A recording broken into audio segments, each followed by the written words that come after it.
बिस्मिल्लाहिर्रहमानिर्रहीम। अस्सलाम वालेकुम। उम्मीद है कि आप सब खैरियत से होंगे। आज का जो टॉपिक है वो है स्किन मैनेजमेंट। इस यूनिट का जो ऑब्जेक्टिव्स है ये है डिफाइन डिकोबेटिक अल्सर और बेड सौर। अब डिकोबेटिक अल्सर क्या है और बेड सौर उसको भी कहा जाता है। List the causes of decubitus ulcer. अब डिकोबेटिक अल्सर का काजेज वगैरह क्या है। Applying nursing intervention to prevent decubitus ulcer. वो कौन सी नर्सिंग इंटरवेंशन है जिसके थ्रू हम जो है क्या करते हैं, डिकोबेटिक अल्सर को प्रिवेंट करते हैं। Identify risk factors of bed सौर। अब रिस्क फैक्टर्स जो है वो कौन से हैं। प्रेशर अल्सर, सबसे पहले हम जो है प्रेशर अल्सर को डिफ़ाइन करेंगे कि कोई भी सॉफ्ट टिश्यू है तो वहाँ पे अगर कोई इंजरी वगैरह हो जाती है, निक्रासिस वगैरह हो जाते हैं तो उसको प्रेशर अल्सर कहा जाता है। प्रेशर अल्सर को प्रेशर सौर, बेड सौर, डिकोबेटस अल्सर और डिस्टार्शन सौर भी कहा जाता है। Depending on the depth of the ulcer, a pressure ulcer में बी इन एक्यूट वॉन्ड और क्रॉनिक वॉन्ड। ये तो एक्यूट भी हो सकते हैं और क्रॉनिक भी हो सकते हैं। ये डिपेंड करता है, जो अल्सर का डेप्थ है उस पर डिपेंड करता है कि एक्यूट हैं या क्रॉनिक हैं। The underlying cause is pressure, लेकिन जो मेन काज है वो क्या है, प्रेशर है। Most pressure ulcer develop when soft tissue is compressed between a bony prominence and external surface for a prolong period of time. अब अक्सर जो प्रेशर अल्सर है वो इस वजह से डेवलप हो जाते हैं, जो सॉफ्ट टिश्यू है किस एरिया में, जो बोनी प्रोमिनेंस एरिया है। बोनी प्रोमिनेंस एरिया यानी बोन का वो एरिया जहाँ पे स्किन बोन के नज़दीक हो या थिन हो, तो वहाँ पे सॉफ्ट टिश्यू जो है वो बहुत ज़्यादा चांसेस होते हैं कि वो इंजर्ड वगैरह हो जाए। तो जब बोनी एरिया में सॉफ्ट टिश्यू जो है प्रोलॉन्ग टाइम के लिए कंप्रेस हो जाते हैं तो ऑलमोस्ट ये जो है प्रेशर अल्सर डेवलप होते हैं। Two mechanism contributes to the pressure ulcer development. दो मेजर जो है क्या है, मैकेनिज्म्स है जिसकी वजह से ये प्रेशर अल्सर क्या होते हैं, डेवलप होते हैं। External pressure that compressed blood vessels. अब जो एक तो एक्सटर्नल प्रेशर है जिसकी वजह से ब्लड वेसल्स है वो क्या हो जाते हैं, कंप्रेस्ड हो जाते हैं। दूसरा friction and shearing forces that tear and injure blood vessels and abrade the top layer of the skin. दूसरा जो है फ्रिक्शन है और इसके साथ साथ शेयरिंग फोर्सेस है जिसकी वजह से ब्लड वेसल्स जो है वो क्या हो जाते हैं, पट जाते हैं और जो स्किन का ऊपर लेयर है यानी एपिडर्मस लेयर है वो क्या हो जाते हैं, वाजे हो जाते हैं। Friction it is a force acting parallel to the skin surface. अब फ्रिक्शन क्या है, ये एक फोर्स है। अब कौन सा फोर्स है, जो स्किन के सरफेस के साथ जो पैरेलल फोर्स है उसको फ्रिक्शन कहा जाता है। जैसे कि यहीं पे एग्जांपल दिया हुआ है शीट रबिंग। अब रबिंग का मतलब है रगड़ना। आप कोई शीट वगैरह रगड़ते हैं स्किन सरफेस के पैरेलल तो वहाँ पे जो फोर्स वगैरह लग जाती है उसको फ्रिक्शन कहा जाता है। शेयरिंग फोर्स का मतलब क्या है, it is the combination of friction and pressure. अब ये फ्रिक्शन प्लस प्रेशर ये दोनों का कम्बिनेशन है। ये किस पोजीशन में आते हैं, कॉमनली आकर due to the Fowler position. अब फॉलर पोजीशन जो है, जब 30 डिग्री वाले जो पोजीशन बन जाते हैं पेशेंट की उसको फॉलर पोजीशन कहा जाते हैं, जिस पोजीशन में मेडिकेशंस वगैरह पेशेंट को दी जाती है या इसके अलावा फीडिंग वगैरह दी जाती है, तो अक्सर जो शेयरिंग फोर्स है ये फॉलर पोजीशन में आ जाती हैं। अब पैथोफिजियोलॉजी क्या है, various risk factor act on areas of soft tissue overlying bony prominence. अब बहुत सारे फैक्टर्स जो है वो क्या करते हैं, सॉफ्ट टिश्यू के ऊपर इफेक्ट करते हैं, एक्ट करते हैं, और स्पेसिफिकली वो सॉफ्ट टिश्यू जो बोनी प्रोमिनेंस एरिया में है। बोनी प्रोमिनेंस हमने डिस्कस किया कि बोन का वो एरिया जो यहाँ पे स्किन जो है थिन हो, तो वहाँ पे जो सॉफ्ट टिश्यू है वो ज़रा कंप्रेस हो जाते हैं। जब ये वहाँ पे कंप्रेस हो जाते हैं तो क्या होते हैं, when this pressure exceed normal capillary pressure. अगर ये जो है नॉर्मल जो कैपिलरी प्रेशर है वो वहाँ से ये इंक्रीज़ हो जाए तो क्या हो जाता है, occlusion and tearing of small blood vessels. तो जो ब्लड वेसल्स या तो वो नैरो हो जाते हैं या ब्लॉक हो जाते हैं या पट जाते हैं। Reduce tissue perfusion. तो जब ये ब्लड वेसल्स जो है ये क्या हो जाते हैं, नैरो हो जाते हैं या ब्लॉक हो जाते हैं या पट जाते हैं, तो जो टिश्यू परफ्यूजन है यानी टिश्यू को जो ब्लड सप्लाई है, ऑक्सीजन सप्लाई है, वो क्या हो जाते हैं, कम हो जाते हैं। जब ऑक्सीजन या टिश्यू या सेल को जो ऑक्सीजन सप्लाई है वो कम हो जाते हैं तो वहाँ पे इस्केमिक निक्रोसिस आ जाते हैं, और इस्केमिक निक्रोसिस जो है इसके बाद क्या आ जाते हैं, प्रेशर सोर आ जाते हैं। अब रिस्क फैक्टर्स जो है कौन कौन से हैं। Immobility. Someone who sits or lies most of the time is at risk for a pressure ulcer because immobility causes prolonged pressure on the body area. अब immobility जो है एक बंदा है वो एक ही जगह पे बैठा है और इसके अलावा उनको कोई यानी फ़िज़िकल एक्सरसाइज वगैरह नहीं है, मूव नहीं करता एक जगह से, तो वहाँ पे प्रेशर बहुत ज़्यादा पड़ जाता है, जिसकी वजह से प्रोलॉन्ग प्रेशर की वजह से जो एरिया है वहाँ पे जो सॉफ्ट टिश्यू है वो क्या हो जाते हैं, डैमेज हो जाते हैं। तो इमोबिलिटी एक रिस्क फैक्टर है। इनएडिक्वेट न्यूट्रिशन, अब न्यूट्रिशन जो है किस तरह रिस्क फैक्टर है, protein, calorie, mall nutrition predispose a person to pressure ulcer formation because poorly nourished cell are easily damaged। अब अगर हमारे बॉडी के अंदर बहुत सारे सेल्स हैं जो कि different type of function perform करते हैं, अब जो सेल फंक्शन परफॉर्म करते हैं उनके लिए प्रॉपर न्यूट्रिशन की ज़रूरत होती है, एनर्जी चाहिए होती है सेल्स को, ताकि वो अपना जो फंक्शन है वो प्रॉपर तरीके से परफॉर्म कर सकें। लेकिन जब न्यूट्रिशन प्रॉपर ना हो तो वहाँ पे जो सेल्स हैं वो पूरली नरिश्ड होते हैं, जिसकी वजह से ईज़िली डैमेज हो सकते हैं। इट काजेज वेट लॉस, जिसकी वजह से वेट लॉस आ जाते हैं, मसल्स एट्रोपी हो जाती है, यानी मसल्स के जो सेल्स है वो श्रिंक हो जाते हैं, and loss of the subcutaneous tissue, और जो सबक्यूटेनियस टिश्यूज़ है वो क्या हो जाते हैं, इनएडिक्वेट न्यूट्रिशन की वजह से वो लॉस हो जाते हैं। Urinary incontinence, incontinence the moisture associated with urinary incontinence, यानी हमारे एक पेशेंट है, ठीक है, एक पेशेंट है उसको यूरिनरी इनकॉन्टिनेंस है, वो यूरिन अनकंट्रोल है किसी पेशेंट से, जब यूरिन अनकंट्रोल हो तो उसको यूरिनरी इनकॉन्टिनेंस कहा जाता है। अब अगर यूरिन जो है अनकंट्रोल हो तो वहाँ पे जो एरिया है वो क्या होते हैं, मॉइस्चर होते हैं, तो जिसकी वजह से क्या होते हैं, increase the risk for the skin damage due to the chemical irritation from the ammonia and urine. अब वहाँ पे इरिटेशन होती है जहाँ पे ये मॉइस्चर आ जाते हैं यूरिन की वजह से, ओके इरिटेशन क्या होती है, वहाँ पे केमिकल्स होते हैं यूरिन में जिसको एमोनिया वगैरह कहा जाता है। Decrease mental status, individual with reduce level of awareness, अब एक बंदा है उनका जो अवेयरनेस लेवल है वो कम है, for example those who are unconscious, अब अनकॉन्शियस पेशेंट है, इसके अलावा हेवीली सेडेटिव, अगर कोई पेशेंट जो है सेडेटिव है, और हैव डिमेंशिया या लॉस ऑफ मेमोरी पर टेम्परेरी टाइम, उनका जो मेमोरी है वो लॉस है, और at risk for pressure ulcer because they are less able to recognise and respond to pain. जो यानी अनकॉन्शियस पेशेंट है या सेडेटिव पेशेंट है या अनअवियर है या लेसली अवियर है या डिमेंशिया किसी पेशेंट को काज हुआ है, तो रिस्पॉन्स नहीं दे सकता किस चीज़ को, पेन को, ताकि वो पेन को वगैरह को रिकॉग्नाइज कर सके। Associated with the prolong pressure, यानी प्रोलॉन्ग प्रेशर की वजह से जो पेन वगैरह महसूस होते हैं तो उनको रिस्पॉन्स नहीं दे सकता, जिसकी वजह से प्रेशर अल्सर्स के चांसेस ज़्यादा होते हैं। डैमेज सेंसेशन, यानी सेंसेशन में कमी वगैरह आ जाती है। Paralysis, stroke or other neurologic disorder may cause loss of sensation in a body area। Paralysis जो है स्ट्रोक हो गया, इसके अलावा और भी बहुत सारे न्यूरोलॉजिकल डिजीज़ है, ब्रेन के साथ रिलेटेड जो डिजीज़ है, इसकी वजह से भी सेंसेशन जो है लॉस हो जाते हैं और हमें पता नहीं चलता। Loss of sensation reduce a person ability to respond a trauma, अब अगर सेंसेशन वगैरह लॉस हो गया किसी पर्सन का तो वो रिस्पॉन्ड नहीं दे सकता, उसके अंदर इतनी एबिलिटी नहीं होती कि वो रिस्पॉन्ड दे सके। ट्रामा वगैरह हो गया या इंजरी वगैरह हो गया, हीट हो गया, कोल्ड, इसके अलावा and to the tingling, pain and needles वगैरह, कोई बाय से नीडल्स पेन्स वगैरह चुभ जाती है तो उनके ये क्या करते हैं, रिस्पॉन्स नहीं दे सकता। That signals loss of circulation, जिसकी वजह से प्रॉपर सर्कुलेशन वगैरह नहीं होती और वहाँ बहुत ज़्यादा चांसेस होते हैं प्रेशर अल्सर के। Advance age, the ageing process brings about several changes in the skin and its supporting structure making the older person more prone to impaired skin integrity।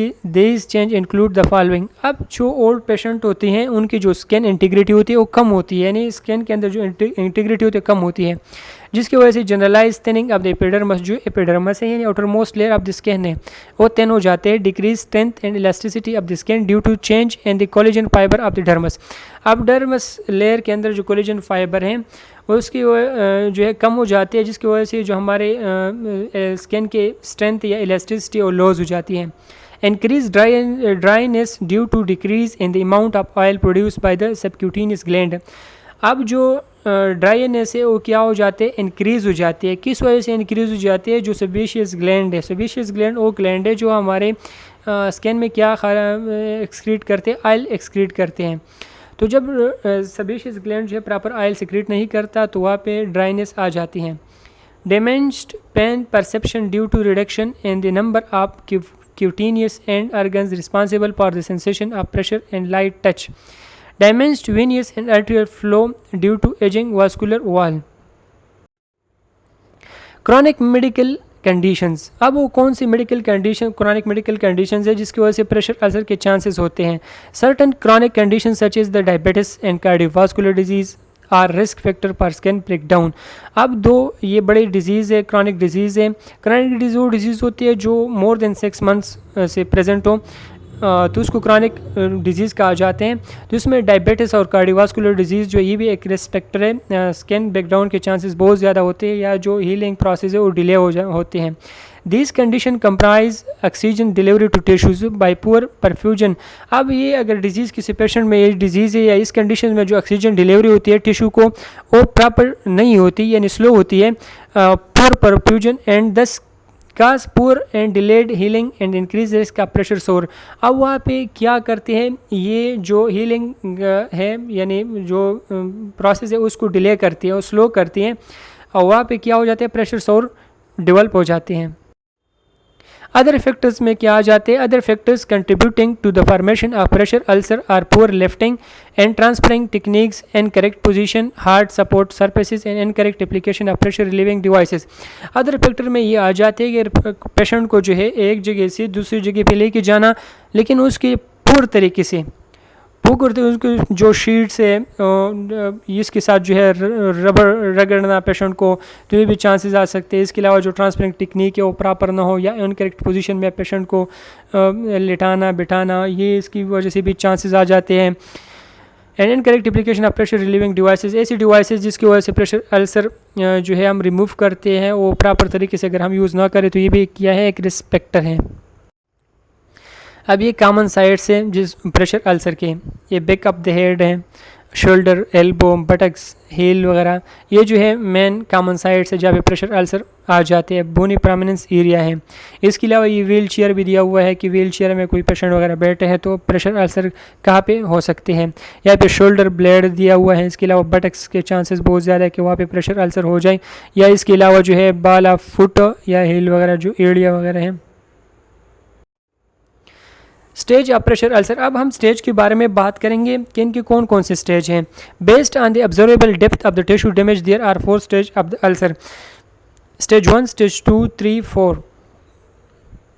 In 2007 2 new stages were added. अब 2007 में 2 new stages, इसके अलावा और भी 2 new stages है जिसको suspected deep tissue injury and unstageable. Stage 1 में क्या होते हैं, skin is intact and show a non blanchable localised redness और एथमिया और अबोनी प्रोमिनेंस. अब स्टेज फर्स्ट में क्या होते हैं, जो स्किन है जहाँ पे प्रेशर अल्सर वगैरह होते हैं वहाँ पे यानी जो एरिया है वो अपना कलर वगैरह चेंज करते हैं. Redness remain after pressure is released.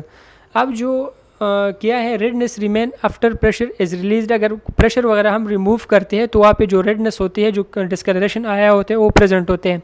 Sign and symptoms में include pain, form soft warm और cool compare to the adjacent tissues. वहाँ पे क्या होते हैं, जो पेन वगैरह हैं वो होते हैं, वो एरिया वार्म वगैरह होते हैं, कोल वगैरह होते हैं. ये मेन क्या है, साइन सिम्टम्स हैं. Involve only the epidermal layer of the skin. अब स्टेज 1 में क्या होते हैं, ओनली एपिडर्मल लेयर जो हमारे स्किन के आउटर मोस्ट लेयर हैं वो इन्वॉल्व होती हैं. स्टेज 2 में क्या है, a partial thickness skin loss. अब कुछ वक्त के लिए जो हमारे स्किन के थिकनेस है वो लॉस हो जाते हैं. Superficial break in the epidermis. अब जो हमारे epidermis outer most layer superficially तौर पर जो ऊपर सरफेस है वो क्या हो जाते हैं, ब्रेक हो जाते हैं. Partially thickness loss of dermis, या डर्मस जो है परमानेंटली नहीं बल्कि पार्शियल थोड़े वक्त के लिए वो लॉस हो जाते हैं. प्रेजेंट एज अ शाइनी और ड्राई शेलो अल्सर विदाउट स्लफ और ब्रोइजिंग.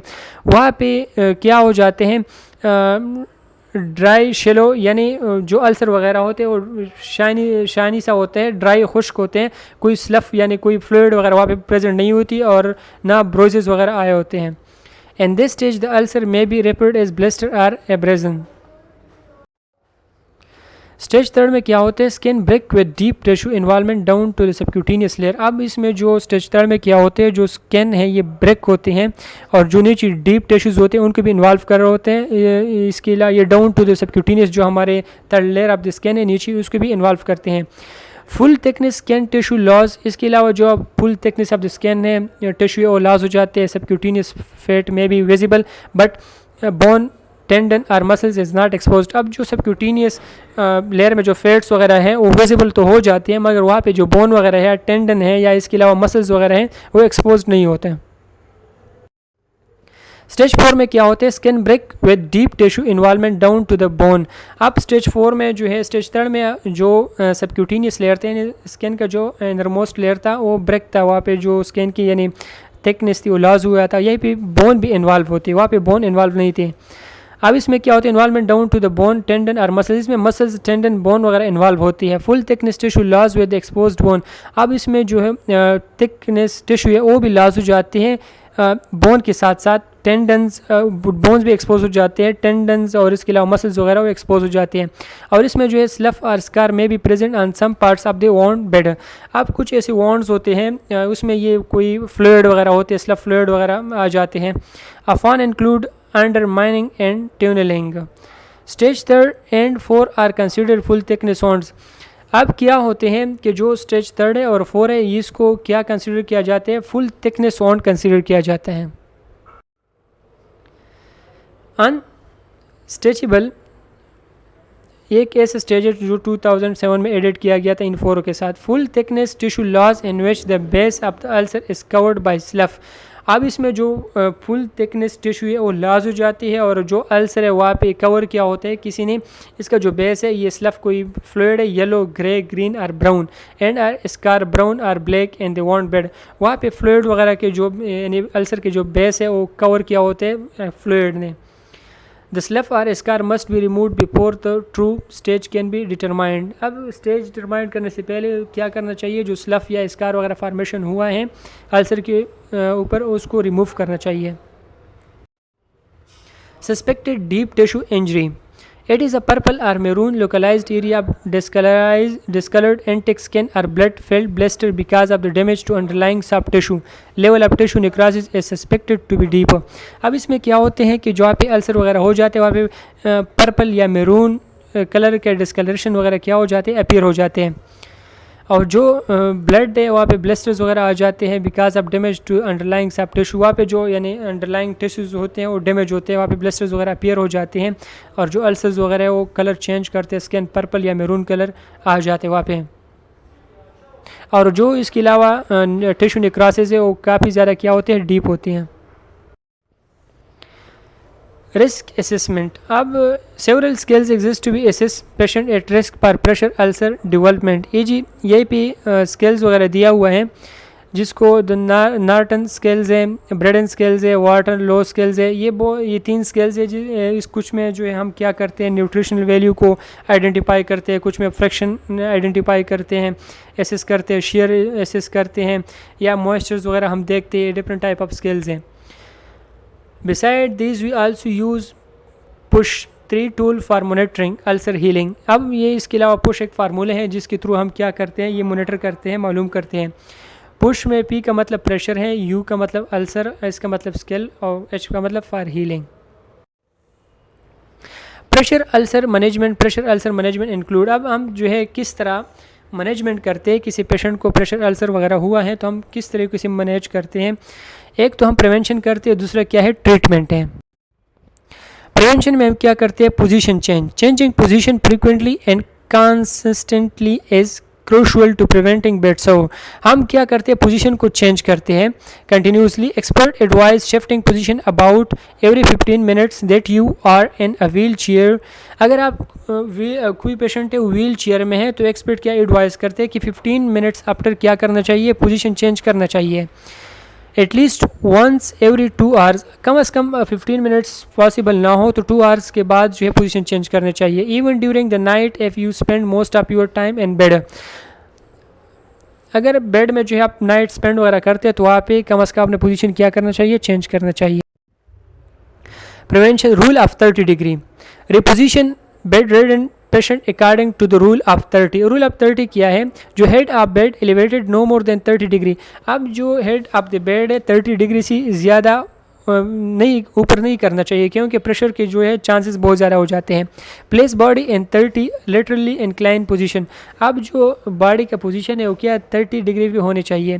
हिप्स and shoulder 30 from support with pillow और वेजेस। अब जो हिप्स और शोल्डर्स वगैरह है वो 30 डिग्री पे होने चाहिए, जो हम पिलो वगैरह यूज़ करते हैं, जो तकिया वगैरह यूज़ करते हैं। Skin inspection, daily skin inspection पर pressure ulcer and skin care is an integral part of prevention.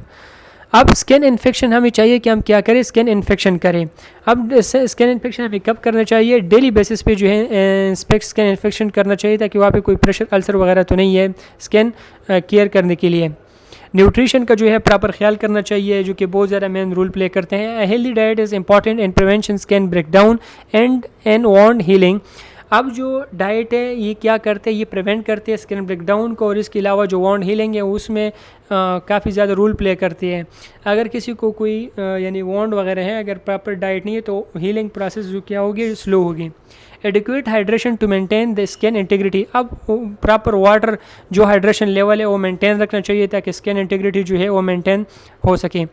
Because an inadequate intake of the calories, protein, vitamins and iron is believed to be a risk factor for pressure ulcer development। अगर किसी जो protein है, vitamin है, iron है, वो की deficiency वगैरह आ जाती है तो प्रेशर अल्सर के चांसेस बहुत ज़्यादा होते हैं। Prevention lifestyle change, quitting smoking जो है हमें क्या करना चाहिए, स्टॉप करना चाहिए। Exercise, daily exercise improve circulation. अब एक्सरसाइज, डेली एक्सरसाइज करना चाहिए, क्योंकि इसकी वजह से ब्लड सर्कुलेशन इंप्रूव होती है। प्रेशर रिलीविंग डिवाइसेस जो है such as air mattress, water mattress. So prevention focus on local pressure reduction, skin care, improve general condition. अब जो है हमें क्या करना चाहिए, so prevention focus on local pressure के ऊपर हमें फोकस करना चाहिए, ताकि वो उसको हम प्रिवेंट कर सके, रिड्यूस कर सके, स्किन केयर कर सके, इम्प्रूव जनरल कंडीशन जो है बॉडी वो इम्प्रूव कर सके। Treatment of pressure ulcer. अब कौन सी ट्रीटमेंट है, चेंजिंग पोजीशन ऑफ ऑन, हमें चाहिए कि हम क्या करें, पोजीशन वगैरह चेंज करें।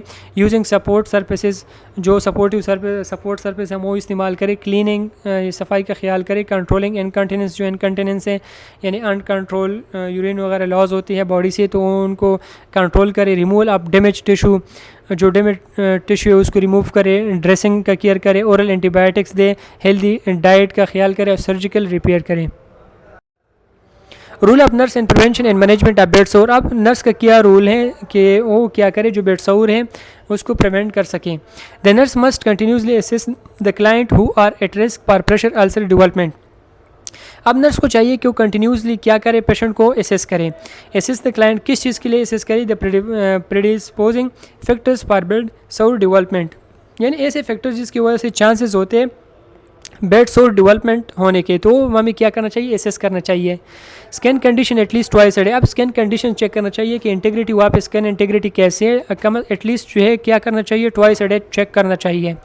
Inspect each pressure side. अब जो प्रेशर साइड है, जैसे कि हमने कहा जो बोनी प्रोमिनेंस है, हेड वाली साइड है, इसके अलावा टो साइड्स है, या इसके अलावा और भी हिप साइड्स है, ये क्या करना है, इंस्पेक्ट करना चाहिए।